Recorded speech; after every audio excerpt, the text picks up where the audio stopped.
prévu initialement. Pourquoi, Éric Zemmour, la réconciliation entre la France et l'Algérie est ou semble toujours difficile? Je dirais que tout simplement, elle sera impossible tant que les Français seront ainsi dans la demande, dans la soumission, dans la faiblesse. Je pense qu'il y a un phénomène psychologique qui se passe, c'est-à-dire que les Algériens seront toujours tentés de repousser ces Français qui sont toujours en train de réclamer une réconciliation, en faire des gestes, des pas, etc. Il y a une composante psychologique. Je pense que les Algériens, fiers, c'est un peuple très fier, méprisent ces Français qui s'avilissent en permanence. Quand on voit par exemple le ministre de l'Intérieur, Gérald Darmanin, aller mettre une gerbe sur les héros du FLN, il faut quand même voir que ces héros du FLN ont tué des Français. Et qu'ils ont tué des Français, non pas dans une guerre à la loyale, mais en mettant des bombes dans les cinémas et dans les rues. Et c'est ça, le ministre de l'Intérieur français va déposer une gerbe devant. Vous voyez, je pense que les Algériens les méprisent ces gestes. Je pense que c'est la première composante. Je n'ai pas l'habitude de faire de la psychologie, même j'avoue que souvent, vous voyez, l'excès de psychologie m'agace dans les analyses, parce que je préfère essayer de voir voyez, les grandes lignes de l'histoire. Mais là, je pense qu'il y a vraiment une composante psychologique importante. Donc là, vous avez vu, on avait eu des accords économiques en 2017, signés par le Premier ministre de l'époque, Édouard Philippe. Quasiment aucun, parce que je crois qu'il y en a un qui a pris naissance, mais quasiment aucun accord n'est allé au bout. On parlait d'une usine Citroën, on parlait d'une usine Renault, tout ça a capoté, sans mauvais jeu de mots. Vous voyez, je pense que là, il y a tout simplement, il y a si vous voulez, un gouvernement algérien pour qui l'hostilité à la France permet de souder une population qui les déteste et qui les rejette, qui leur reproche l'échec économique, l'échec politique, puisqu'ils n'ont jamais réussi à instaurer une démocratie digne de ce nom avec une défense des libertés, qui leur reproche la captation d'une rente pétrolière par une petite caste voyez, de militaires et de grandes familles qui tiennent le pays depuis l'indépendance, une corruption phénoménale, c'est-à-dire que vous ne pouvez pas ouvrir la moindre boutique, la moindre entreprise sans payer une sorte d'impôt révolutionnaire, on dirait, vous voyez, au moins un représentant de cette caste. Il y a beaucoup d'Algériens, par exemple, qui sont en France à cause de ça. Tout simplement parce qu'ils ne peuvent pas travailler. Et qu'en France, ils peuvent travailler librement. Vous voyez, donc c'est ça le régime algérien aujourd'hui. Alors, évidemment, on tape sur la France pour faire oublier tout ça.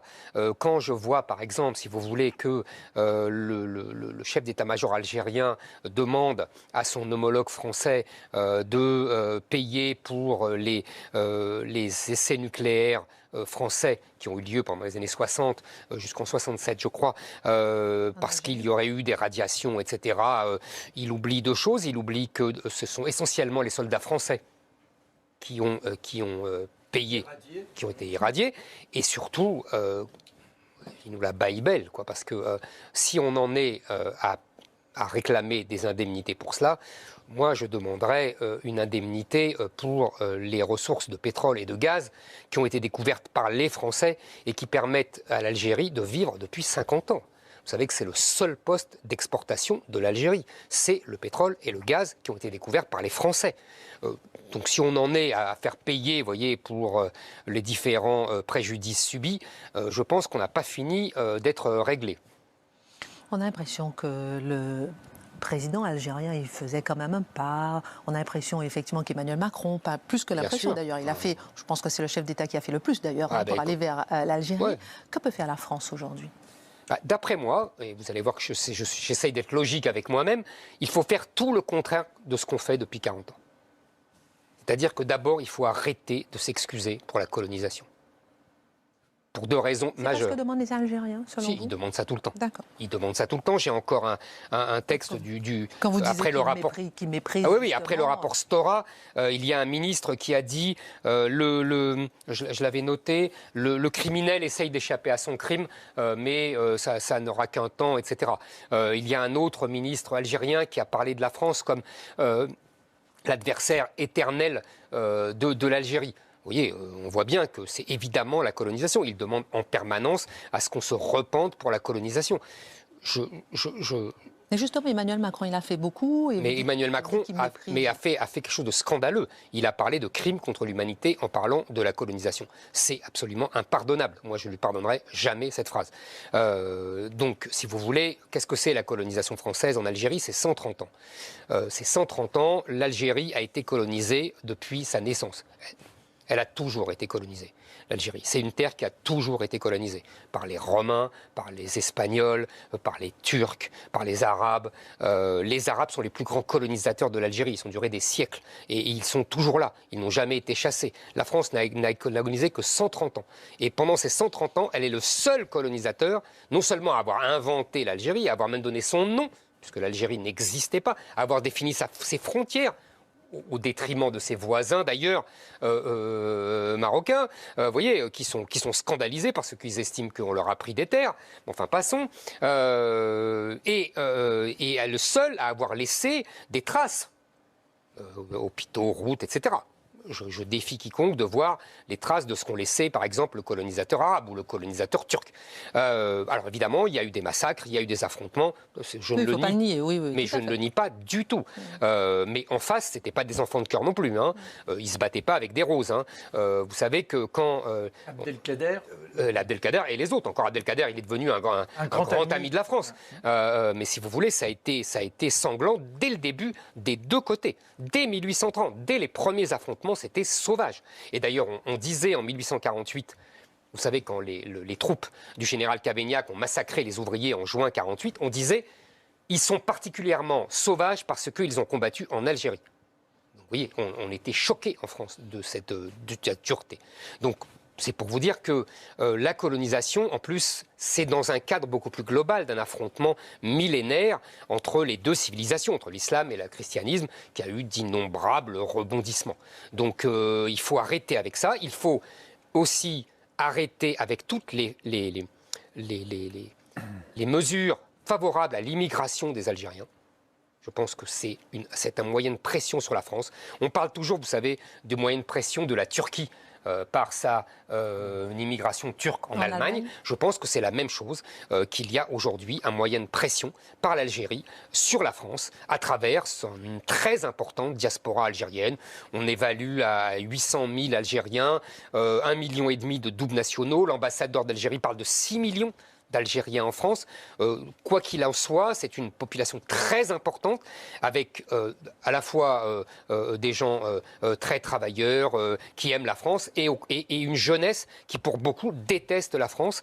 Et donc on a cette espèce de catégorie de Français anti-français qui est très, très inquiétante pour la France et qui est un moyen de pression par le gouvernement algérien. Et donc il faut supprimer il y avait des mesures des accords d'Évian, vous savez, qui favorisaient les immigrés algériens. Il faut abolir ça, il faut rompre unilatéralement tout ça. Il nous reste une minute. Je vous en prie. Est-ce que je peux poser ma petite dernière question? Allez-y, parce que j'ai envie de la poser quand même. Allez-y. Parce que les bouleversements politiques là, que connaît justement l'Algérie, traversés par une vague de contestation, peuvent-ils permettre aux deux pays de tourner finalement la page de la colonisation? Vous savez, c'est très intéressant ce RIRAC là. Oui. Parce qu'il y avait un papier dans le Figaro ce matin qui montrait que ce mouvement qui est au départ démocratique, comme d'habitude avec les mouvements de contestation dans les pays arabes, commence à être complètement investi par les islamistes. Les islamistes reviennent par ce mouvement de contestation. Et d'ailleurs, la gauche, comme d'habitude, fait toujours la même erreur, celle qu'elle fait depuis la révolution iranienne, c'est-à-dire l'islamo-gauchisme, c'est de s'allier aux islamistes qui finalement les mangeront. Et c'est ce qui explique d'ailleurs que le gouvernement français, qui au départ était très favorable à ce mouvement démocratique, là Macron a lâché le Hirak et fait des pieds et des mains pour se rapprocher de Tebboune, le nouveau président algérien. On comprend bien que si le gouvernement algérien tombe, s'il y a une vraie révolution, vous imaginez les millions de boat people algériens qui déferleront sur la France, surtout avec ce que je vous ai dit, c'est-à-dire qu'avec toutes ces règles qui facilitent l'immigration algérienne en France. 10 secondes et le dernier mot. Le dernier mot, c'est qu'il faut, si vous voulez, on ne se réconciliera pas de sitôt avec l'Algérie parce que l'Algérie ne veut pas se réconcilier avec la France.